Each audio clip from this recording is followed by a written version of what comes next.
Where are we, Nick? Hard Rock.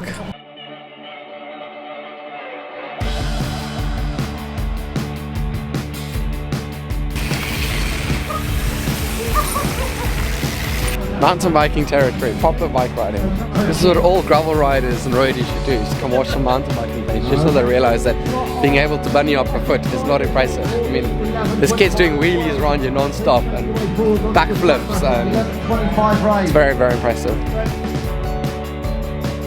The bearing will not run.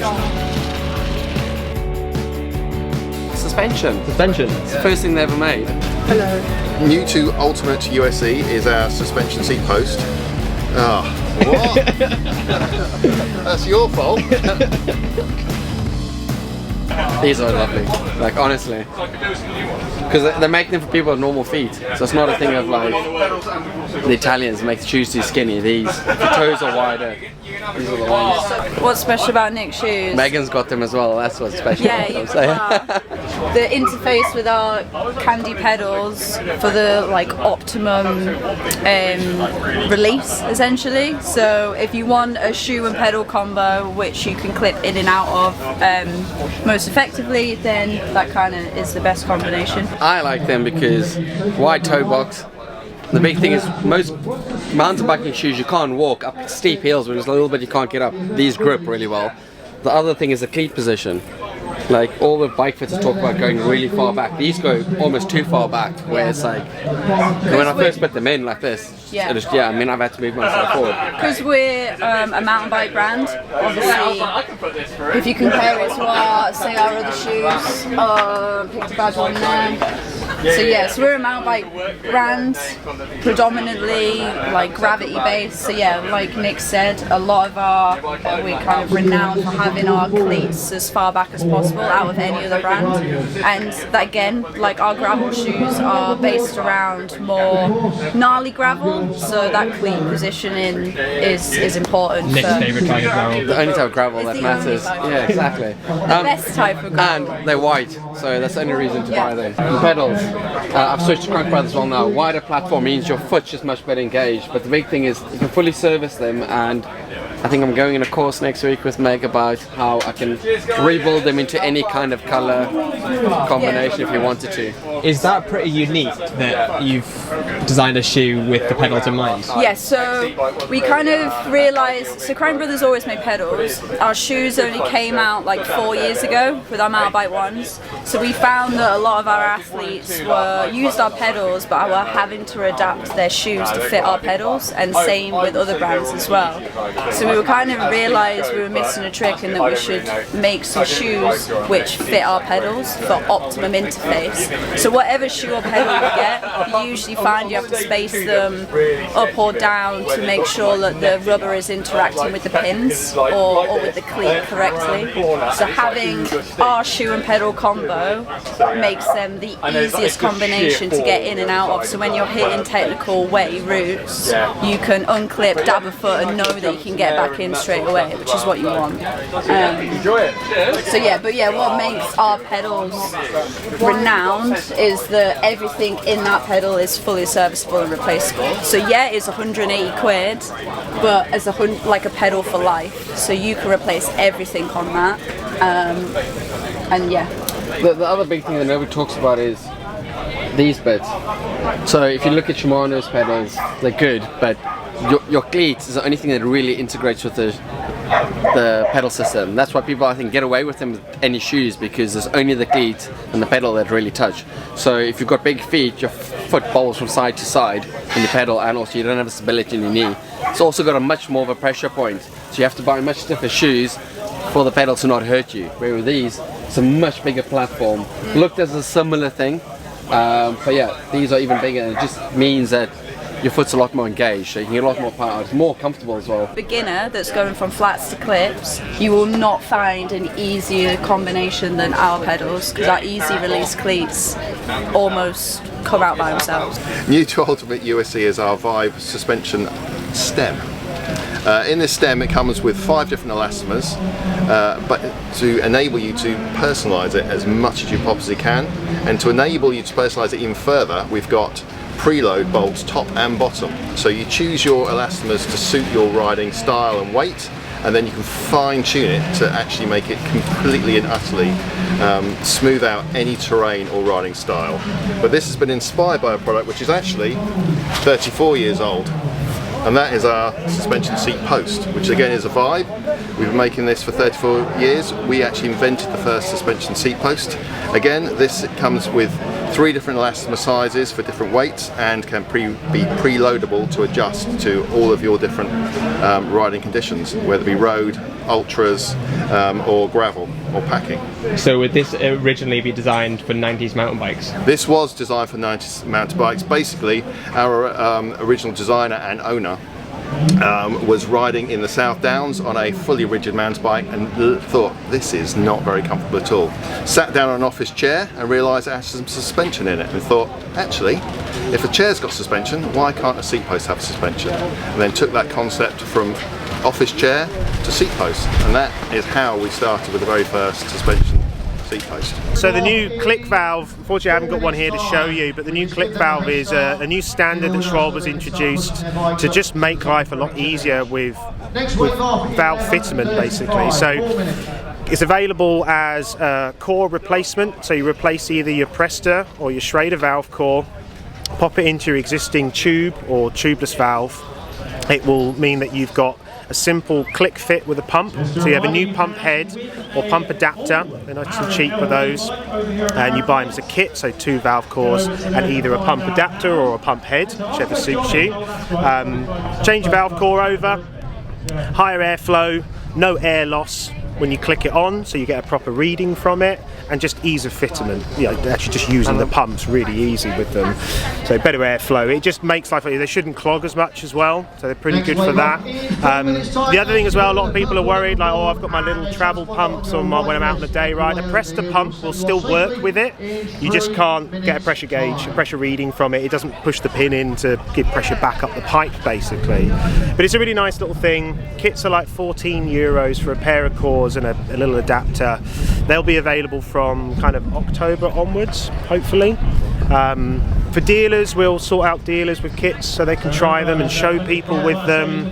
But it's just the next step. It's like an evolution of valve cores. You know, we had cassette tapes and then we got CDs. It's just the next progression with it. But it's almost backwards in a good way. I mean, my compressor uses obviously a similar system where it's just I don't know why nobody's not done this before. That's the only thing I saw from Eurobike that was just genius. So whilst you say, you know, pump heads, I mean, we've got the Presta Cycle pump heads on our compressor. They're really good. They just push fit. But with a Presta valve and things, you can still lose pressure. Yeah, because it wears out and the threads actually. Exactly. So you don't have to click onto it. But for anyone who's ever worked in a bike shop, how many people would come in on a weekly basis of, oh, I've broken the tip off my Presta pump, or I don't know how to use it or fit it. This is just push and click. You can't go wrong with it. It's great. Not just that, like we've got in the shop, we've got pumps we use and we like, but when we got customers coming in trying to borrow it, it's like they can't figure out how to use a pump. And everything's got a which way you're flipping the thing, or is it screwing on, is it not screwing on, do you have to hold it in place?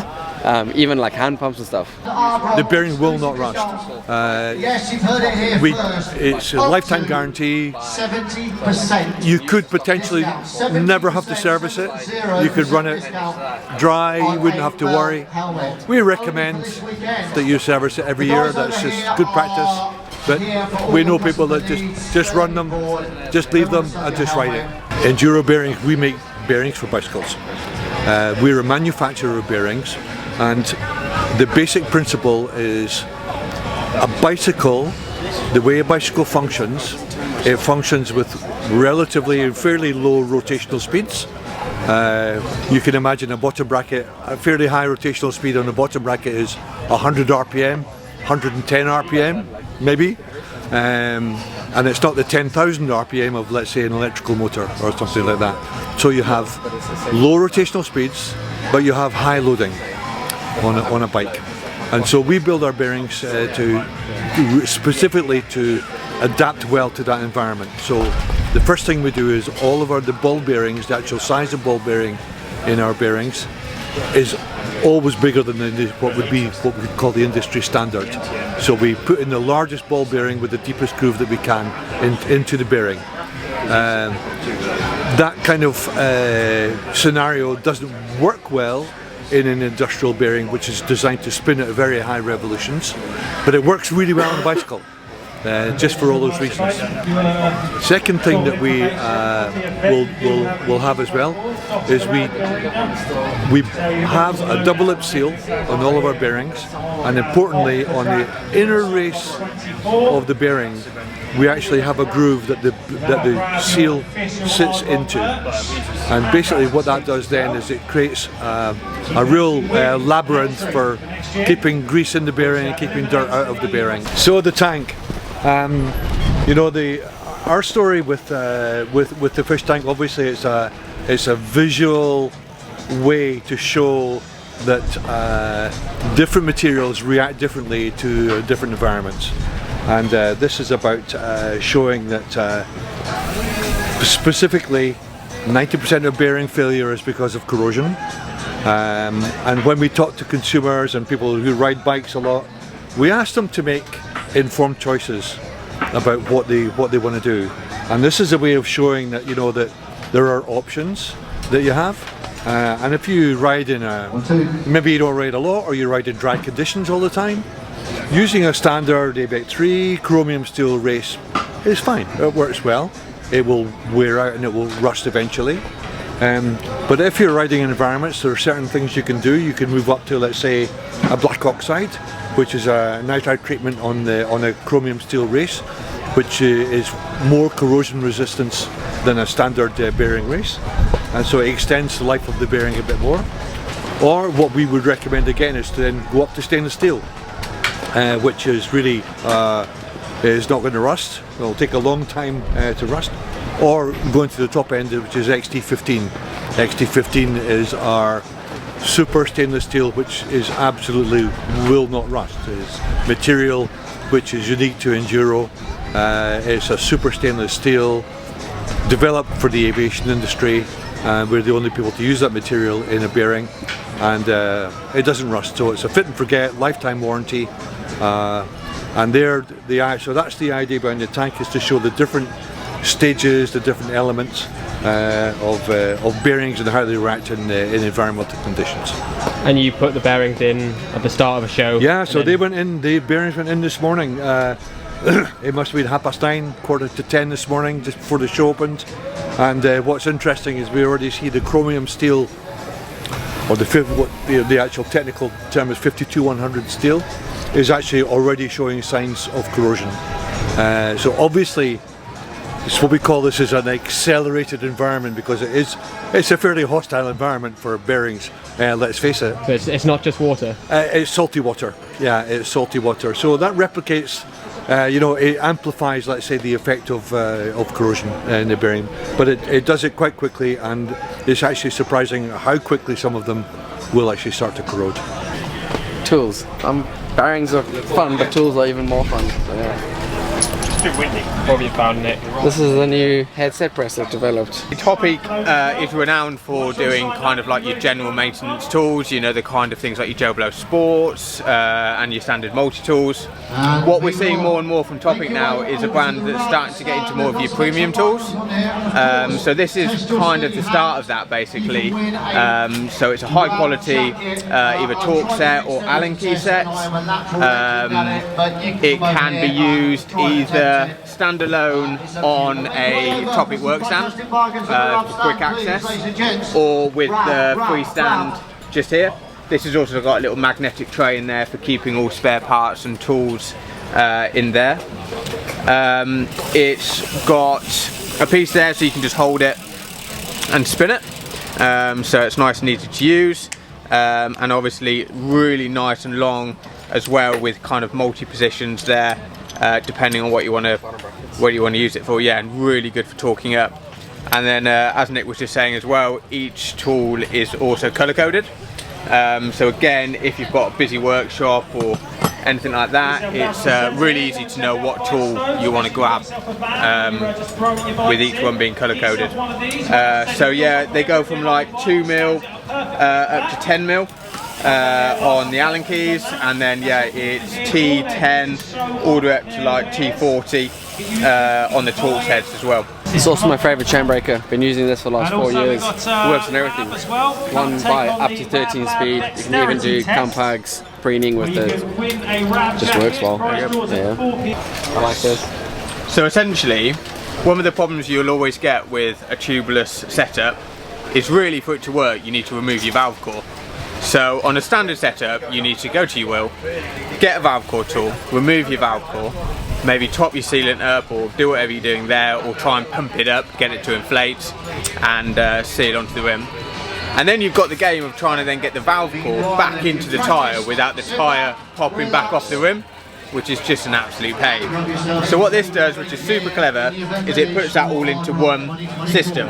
So push it onto your valve, and then you can actually see through here. This little piece here grabs the valve core, so you unscrew the valve core, you then remove it from the valve and it holds it inside there, but all of this is also holding the pressure inside the tyre. So you can then inflate as you would normally. This pump is also 2-stage, which means you can do high volume or low volume. So you can have that easy to inflate up to 30 psi. Once you're up to 30 psi, flick it across, and then you got high pressure. So then you can really fine tune the setting. Once your tyre is all seated onto the rim, you can then grab this, screw the valve core back into place. Once it's back into place, you then literally pull it off, and it's held all the air inside the head. Good event, Nick. Yeah. Thought you said SRAM wasn't here. They're like selling out of the car park.